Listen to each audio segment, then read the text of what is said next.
Assalamualaikum warahmatullahi wabarakatuh. Alhamdulillahirrabbilalamin. Wassalatu wassalamu ala asrafil anbiya wal mursalin wa ala alihi wa sahbihi ajma'in. Rabbi israh li sadri wa yassir li amri wa ahlul 'uqdatam min lisani yafqahu qawli. Segala puji bagi Allah Tuhan semesta alam. Kepadanya kita memohon pertolongan atas segala urusan dunia dan urusan akhirat. Semoga salawat dan keselamatan tetap tercurah kepada Nabi dan Rasul yang paling mulia penutup para Nabi, dan kepada keluarganya serta sahabat-sahabatnya. Pada kesempatan Pondok Ramadan tahun ini, ada suasana yang berbeda dibandingkan dengan tahun-tahun sebelumnya. Kondisi kita hari ini yang mirip dengan yang pernah dialami oleh utusan Allah yang diabadikan dalam Quranul Karim, yaitu kisah Nabi Yunus yang pernah di lockdown di perut ikan selama beberapa waktu. Lalu dengan kebesaran Allah, dikeluarkanlah dari perut ikan setelah Nabi Yunus benar-benar mengakui kesalahan dan melakukan taubat. Semoga kita setelah melewati masa-masa isolasi yang hari ini kita beraktivitas, bekerja, dan belajar di rumah dapat mengambil hikmah dari semua kejadian ini. Dan semoga yang menyimak pertemuan kali ini masuk dalam golongan yang diinginkan oleh Allah dijadikan orang yang diringankan langkahnya dalam segala urusan akhiratnya semakin baik. Kali ini, marilah kita coba menggali kembali mengenai pengetahuan atau yang seringkali kita menyebutnya sebagai ilmu pengetahuan. Coba amati dan perhatikan tentang kehidupan kita sehari-hari dari kisah berikut. Perhatikan simbol berikut yang seringkali kita temui pada semua perangkat elektronik di sekitar kita. Seorang yang belum mengetahui tentang bentuk atau simbol yang terdapat pada sebuah perangkat elektronik yang berbentuk demikian, dengan melihat tanda tersebut, seorang akan bertanya, apakah maksud simbol tersebut? Bagi banyak orang yang tidak tahu atau belum pernah tahu melihat simbol tersebut, maka saat ditanya tentang maksud dan fungsi simbol tersebut, mereka rata-rata akan menjawab tidak tahu. Yang mereka menjawab hal ini, tidak tahu ini, akan dikategorikan sebagai golongan orang awam. Lalu, sebagian lain yang sudah diberitahu atau sudah diajarkan cara menekan tombol untuk menyalakan atau mematikan perangkat elektronik tersebut, maka mereka akan menjawab simbol ini berfungsi untuk mematikan atau menghidupkan, atau hari ini dikenal sebagai power on off. Maka golongan ini dikategorikan sebagai orang yang mengetahui atau dikategorikan sebagai pengguna. Tetapi bagi penggagas atau orang yang memahami simbol tersebut akan menjawab itu merupakan gabungan angka 1 dan 0 yang menggambarkan jika angka 1 itu hidup dan angka 0 itu mati, yang pada akhirnya digunakan sebagai simbol tombol power untuk menghidupkan dan mematikan peralatan elektronik yang mereka yang paham hal ini dan penggagas tentang simbol 1 dan 0 ini dikategorikan sebagai seorang ilmuwan. Dari sini sudah tampak bahwa kemampuan seorang yang telah memiliki ilmu pengetahuan dapat dibedakan menjadi beberapa kelompok. Lalu, mari kita coba lihat kembali betapa pentingnya ilmu pengetahuan atau pengetahuan itu tercermin dari analogi mengendarai kendaraan. Seorang yang hendak mengendarai kendaraan haruslah memiliki kecakapan meliputi cakap dalam memahami masing-masing fungsi dalam kendaraan, mengetahui rambu-rambu lalu lintas, sehingga bisa mengendarai dengan aman dan selamat. Aman untuk dirinya dan aman untuk orang lain. Tidak sampai menyalahkan diri sendiri, lebih-lebih orang lain. Dari dua cerita di atas, sangat penting bagi seorang untuk memiliki ilmu pengetahuan tentang suatu hal. Jadi, dalam kehidupan sehari-hari kita harus memiliki pengetahuan agar selamat dalam kehidupan di dunia dan menjadi orang yang tidak merugi. Lebih-lebih jika ingin tidak merugi dan selamat dalam kehidupan akhirat. Manusia diciptakan dengan segala kesempurnaannya, dan Allah telah memberikan akal yang sehat pada manusia untuk membedakan dengan makhluk yang lain. Ilmu pengetahuan ibarat sebuah cahaya yang menuntun manusia hingga mencapai tujuan. Memiliki ilmu sesungguhnya sangatlah penting bagi manusia, karena tanpa ilmu pengetahuan, hidup seorang akan seperti tanpa arah. Mari kita simak hadis berikut yang mengatakan mengenai ilmu. Man arada dunya fa'alaihi bil ilmi, wa man arada al-akhirati fa'alaihi bil ilmi, wa man aradahuma fa'alaihi bil ilmi. Yang artinya, barang siapa yang menginginkan kehidupan dunia, maka ia harus memiliki ilmu. Dan barang siapa yang menginginkan kehidupan akhirat, maka itu pun harus dengan ilmu. Dan barang siapa yang menginginkan kedua-duanya, maka itu pun harus dengan ilmu. Hadis riwayat Tabrani. Maka seorang yang ingin berhasil di kehidupan dunia harus menggunakan ilmunya. Ia juga wajib melengkapi dirinya dengan pelindung yang dinamakan pengetahuan atau ilmu, sehingga tidak salah dalam beramal dan tidak salah dalam beribadah. Tanpa ilmu, dikhawatirkan ia salah beribadah, salah dalam melaksanakan kewajiban. Kesalahan dalam melaksanakan hal-hal yang wajib sama dengan meninggalkan kewajiban itu sendiri. Tidak sah karena tidak dikerjakan sesuai aturan yang telah ditentukan dalam Islam.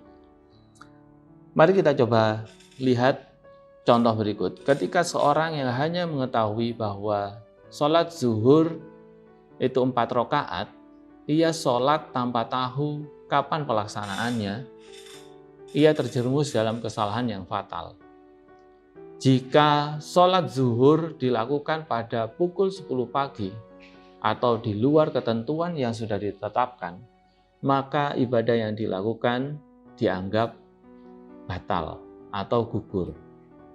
Tanpa ilmu, seorang hanya menduga-duga dalam melakukan perbuatan.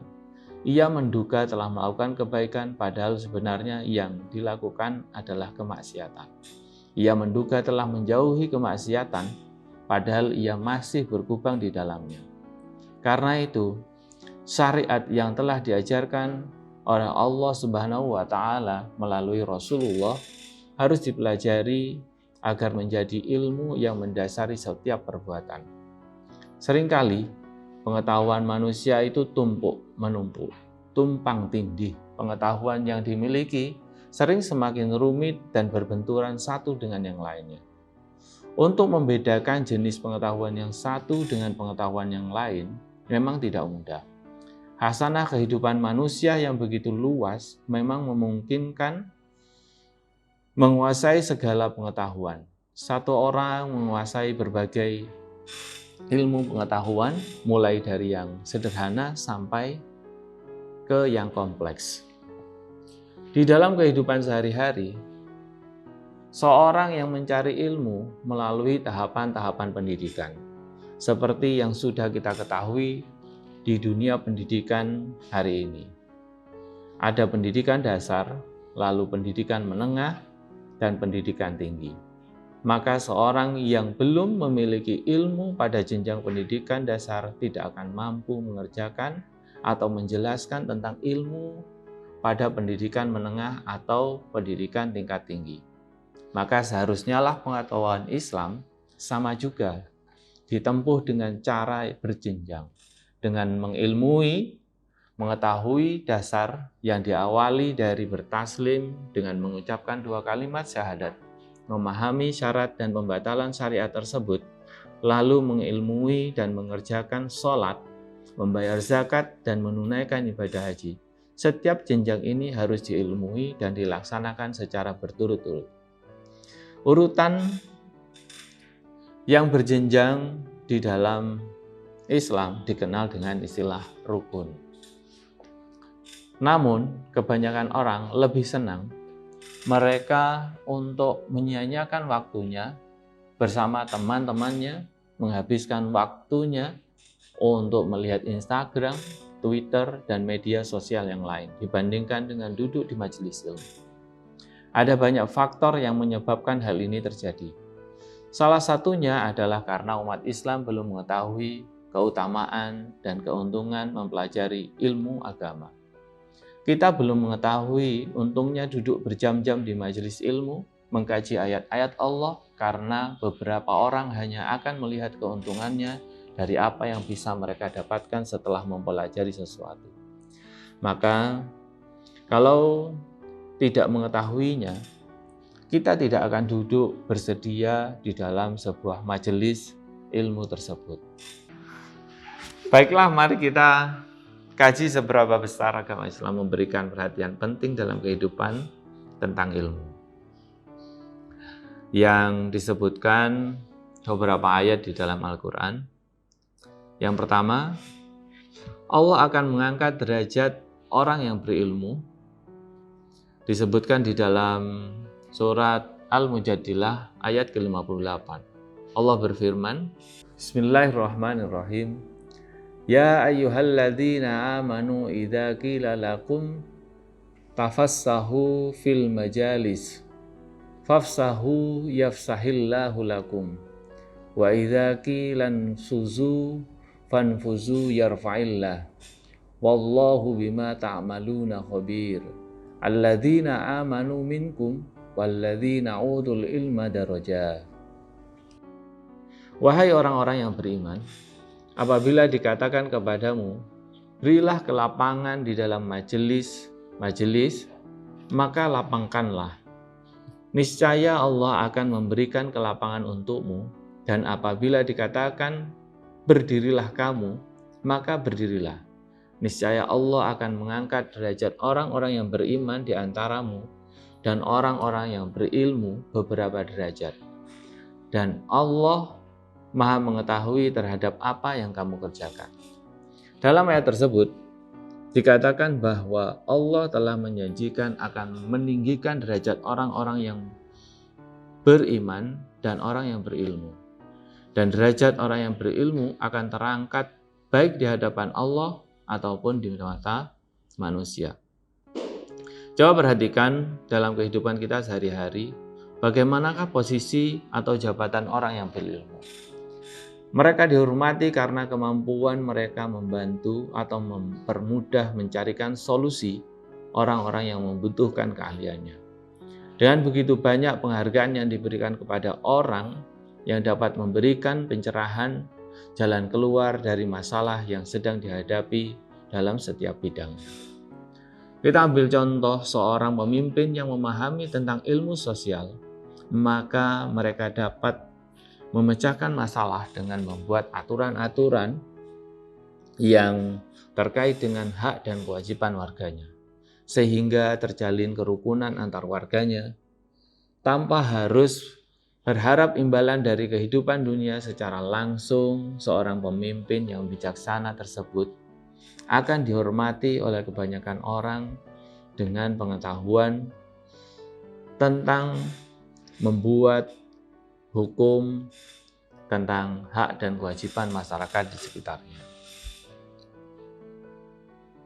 Yang kedua, keutamaan orang yang berilmu adalah orang yang diberikan kebaikan dan dikaruniai oleh Allah. Disebutkan dalam salah satu hadis riwayat Bukhari dan Muslim, may yuridillahu bihi khairan yufaqihu fiddin. yang artinya barang siapa yang Allah kehendaki mendapatkan semua kebaikan, niscaya Allah akan memahamkan dia tentang ilmu kebaikan atau kebenaran. Yufaqihu di dalam bahasa Indonesia diartikan mereka adalah orang-orang yang benar-benar paham, mengerti, atau memahami tentang suatu ilmu atau suatu bidang yang sangat mereka kuasai.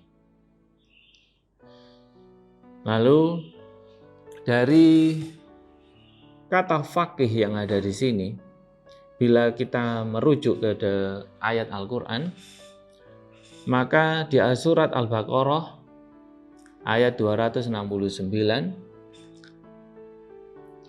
yu'til hikmah may yasha'u wa may yu'til hikmah faqad utiyal khairan katsira wa ma yatadzakkaru illa ulul albab. Yang artinya Allah akan memberikan al-hikmah atau ilmu pengetahuan kepada siapa saja yang dikehendaki. Dan barang siapa yang dianugerahi al-hikmah, sungguh ia telah dianugerahi karunia yang banyak. Dan hanya orang-orang yang berakallah yang dapat mengambil pelajaran.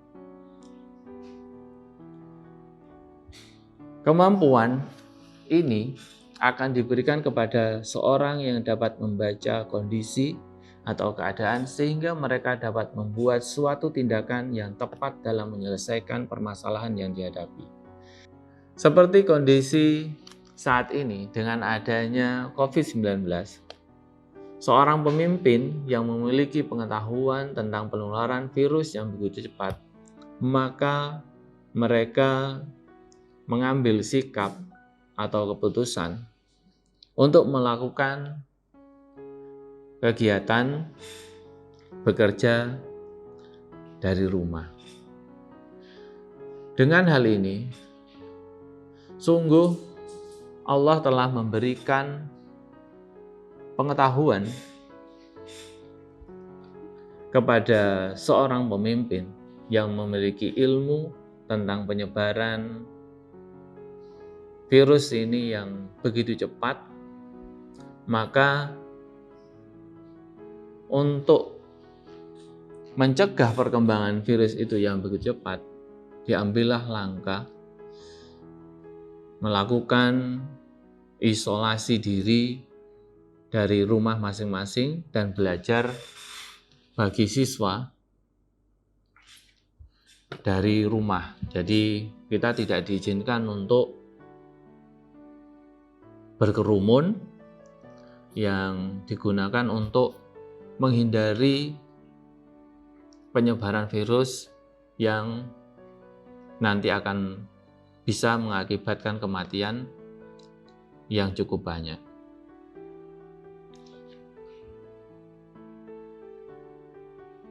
Lalu dari kisah tersebut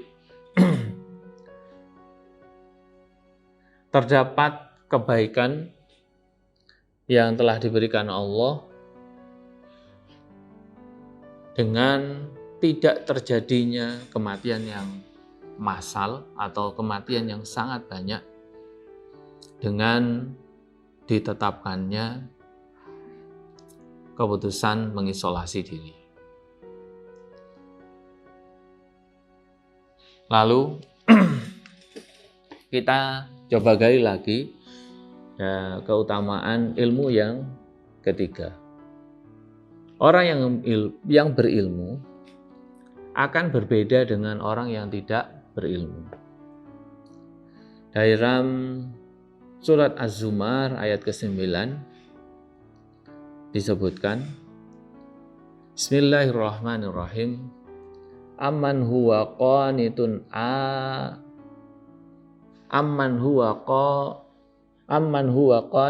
ana alaihi sajidan wa qa'iman yahdharul akhirah wa yarju rahmatar rabbih. Qul hal yastawil ladzina ya'lamuna wal ladzina la ya'lamun. Innama yatadzakkaru ulul albab. Apakah kamu orang musyrik yang lebih beruntung ataukah orang-orang yang beriman pada waktu malam dengan sujud dan berdiri karena takut kepada azab akhirat dan mengharap rahmat Tuhannya? Katakanlah, apakah sama orang-orang yang mengetahui dengan orang-orang yang tidak mengetahui? Sebenarnya hanya orang yang berakal sehat yang dapat menerima pelajaran. Dari ayat tersebut di atas,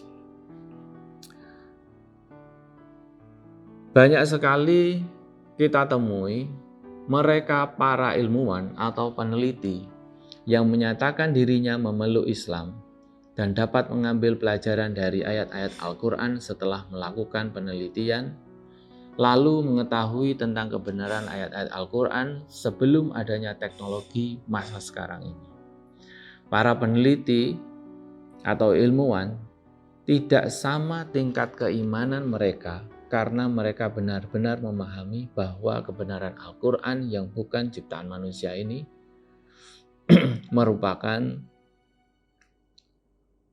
suatu mukjizat yang diberikan Allah berupa pemahaman yang sudah dikaji di zaman Rasulullah dahulu. Di antara kisah para ilmuwan atau peneliti yang telah menyatakan diri mereka memeluk agama Islam, di antaranya yang pertama Teghadat Tejazen, yang dia merupakan ilmuwan berasal dari Thailand di bidang anatomi yang masuk Islam saat penelitian dermatologi dalam tinjauan anatomi. Lapisan kulit terdiri atas 3 lapis, yakni lapisan epidermis, dermis, dan cutis. Pada lapisan terakhir terdapat ujung-ujung pembuluh darah dan saraf. Penemuan modern dalam bidang anatomi menunjukkan bahwa luka bakar yang terlalu dalam akan mematikan saraf yang mengatur sensasi saat terjadinya combustio grade. Seorang tidak akan merasakan rasa nyeri. Hal ini tersebut tidak berfungsi pada ujung-ujung serabut saraf eferen dan efren pengatur sensasi yang rusak oleh luka bakar tersebut. Makalah ini tidak saja menunjukkan keberhasilan teknologi kedokteran dan perkembangan ilmu anatomi, namun juga membuktikan kebenaran Al-Quran dalam surat An-Nisa ayat ke-56 yang artinya Allah akan memasukkan orang-orang kafir ke dalam neraka dan mengganti kulit mereka yang baru setiap kali kulit itu habis terbakar. Jantung Tejaset berdebar saat mengetahui ayat ini dari beberapa mahasiswa yang menyodorkan kebenaran ayat ini di dalam Al-Quran. Maka Tejaset heran sampai dia mengatakan, bagaimana mungkin Al-Quran yang diturunkan 14 abad yang lalu telah mengetahui fakta kedokteran ini. Akhirnya Tejaset pada tanggal 3 November tahun 1983 mengucapkan 2 kalimat syahadatnya di dalam konferensi dan memberitahukan kepada khalayak umum bahwa ia masuk Islam. Peneliti yang kedua yang bernama Kate Moore, dia adalah seorang presiden AACA, American Society of Clinical Anatomy. Antara tahun 1989 dan 1991, ia menjadi terkenal karena literaturnya tentang mata pelajaran anatomi dan embriologi dengan puluhan kedudukan dan gelar kehormatan dalam bidang sains. Dia menulis bersama beberapa profesor yang merupakan literatur berbahasa Inggris paling populer dan menjadi buku pegangan dokter di seluruh dunia. Pada sewaktu-waktu, ada sekelompok mahasiswa yang menunjukkan referensi Al-Quran tentang penciptaan manusia kepada Profesor Ketmo.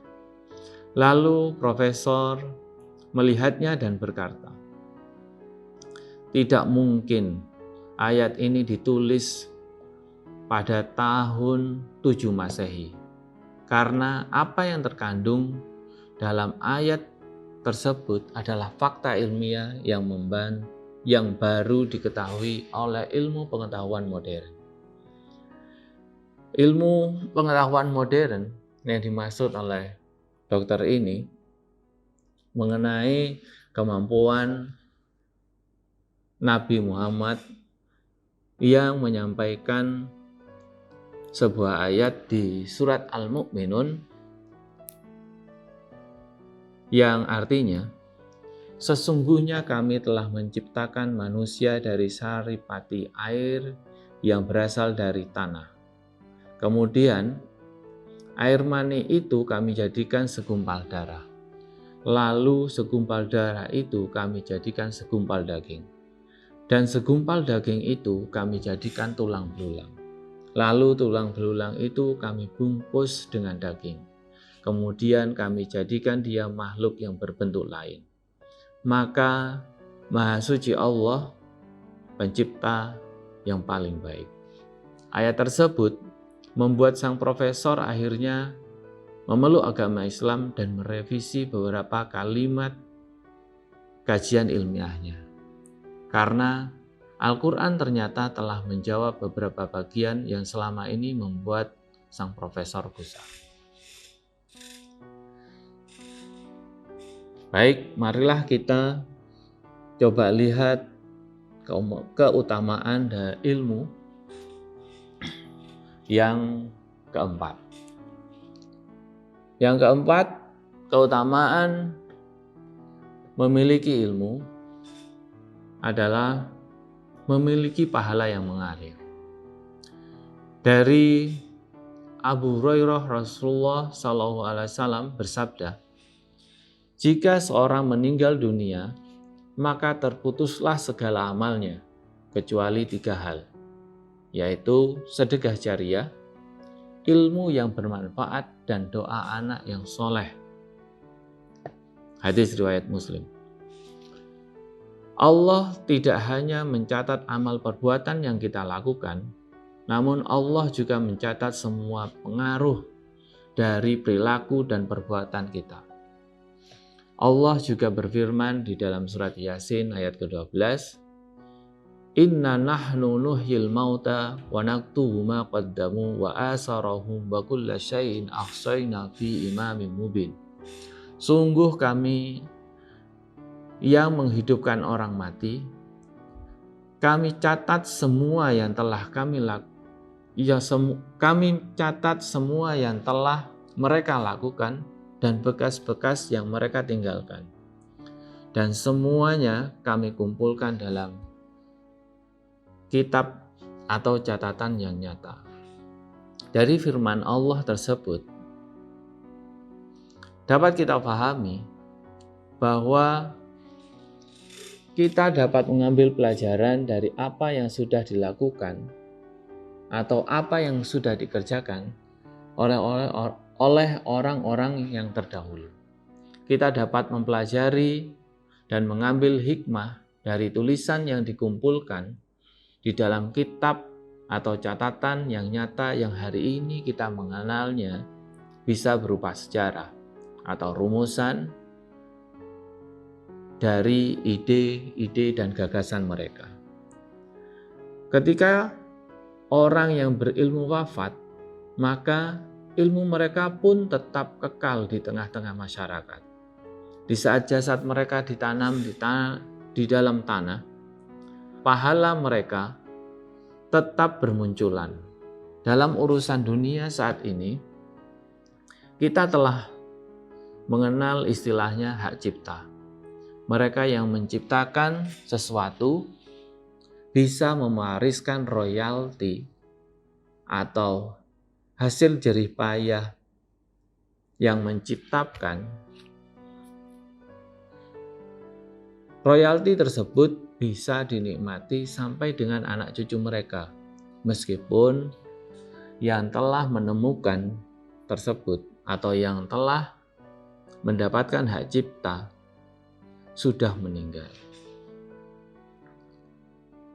Baik, mari kita lanjutkan lagi keutamaan orang berilmu yang kelima. Yang kelima ini, keutamaan orang yang berilmu, mereka disejajarkan dengan para malaikat. Di dalam Al-Quran, surat Al-Imran ayat ke-18, Allah berfirman, Syahidallahu annahu la ilaha illa huwa wal malaikatu wa ulul ilmi qa'iman bil qisti. Allah menyatakan bahwasannya tidak ada Tuhan yang berhak disembah melainkan Dia, yang menegakkan keadilan. Para malaikat dan orang-orang berilmu juga menyatakan yang demikian itu. Dari ayat tersebut dapat kita ketahui bahwa kedudukan orang-orang yang berilmu setara dengan para malaikat yang bersaksi bahwa tiada Tuhan yang layak disembah selain Allah Subhanahu wa taala. Ini merupakan hak mutlak bagi Allah yang memberikan derajat yang sama bagi orang-orang yang berilmu. Mengapa orang-orang berilmu itu bisa disejajarkan kedudukan mereka dengan malaikat? Karena mereka yang berilmu akan menegakkan kebaikan-kebaikan di dunia secara adil dengan ilmunya. Seperti halnya apa yang telah dilakukan oleh para malaikat sesuai tugas yang diberitakan oleh Allah kepada mereka.